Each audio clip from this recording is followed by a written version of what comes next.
Tech giants unite against AI election interference, including deepfake threats. Dive into their joint effort to protect democracy as we reveal the details on a new episode of MSP Dispatch.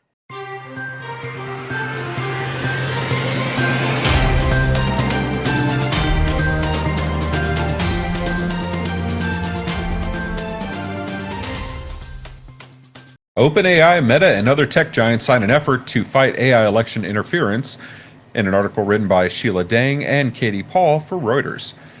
At the recent Munich Security Conference, 20 tech firms, including OpenAI, Microsoft, and Adobe, teamed up to combat deceptive AI content targeting global elections.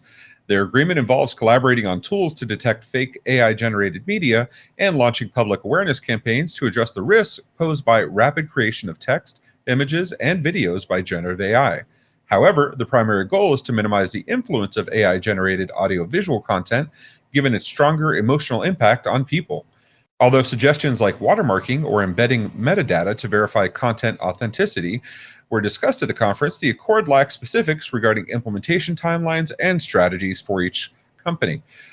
Tony, I assume you've seen at this point some of the videos where the fully AI generated videos that were put out. I believe we even talked about this. Were put out by OpenAI. Marques Brownlee covered it on YouTube. The videos are top tier. Incredible. I mean, incredible. Absolutely incredible.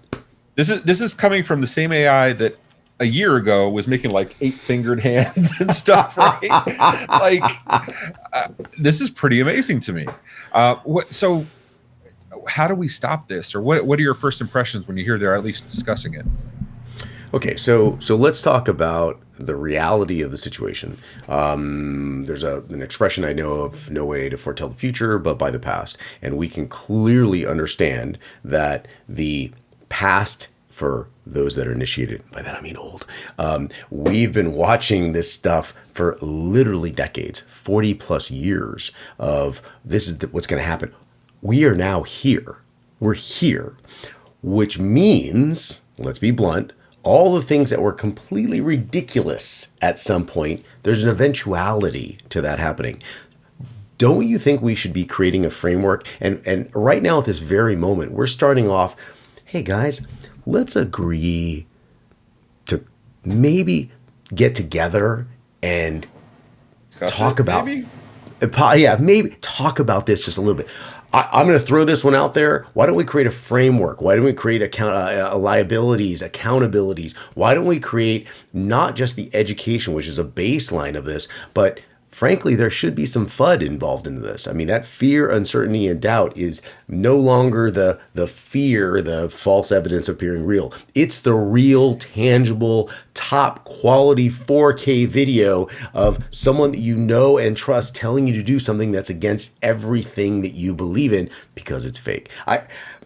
This is what gives me anxiety. Ray, I'm going to pass the mic over to you because you and I, we could literally talk about this for days on end. Talk to me. It drives me nuts because if we were having this conversation 20, 30, 50 years ago, besides that we wouldn't be in existence, these things would be addressed by RFCs, right? You'd get the IETF, they would define scope and spec for how it should work, and then Cisco would completely ignore it, and then the world would go about their business. And then somebody would inevitably put some POC concept for Intel wireless into every single wireless card and create vulnerabilities.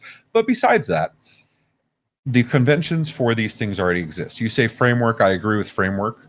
There's existing frameworks. I don't see why NIST or anybody else couldn't incorporate this into the existing frameworks. And let's be honest, it's not going to be, criminals are going to do criminally things, right? That's just the way life works. But you can absolutely create these specs for acceptable standards, for ethical use, and then if it's out of spec or it's out of what you're expecting to be done, then that gets addressed.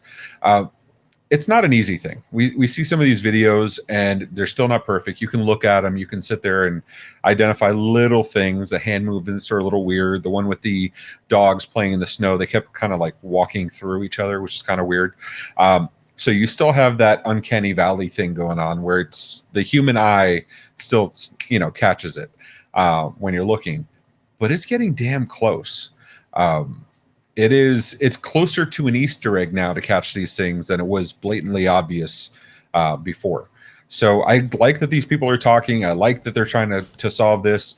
I'm reminded of XKCD 927 that talks about, more and more standards. But I'm glad this is being discussed. And you know where else we can discuss this? The MMN Discord. Go to the link in the show notes and go join us on MMN Discord so you can talk with Tan coming up and everybody else in our Discord channel. So thanks for tuning in. If you found this story eye-opening, catch MSP Dispatch every Tuesday and Friday at 10 a.m. Eastern for more in-depth news coverage. Share your thoughts below and remember to hit that subscribe button. See you next time.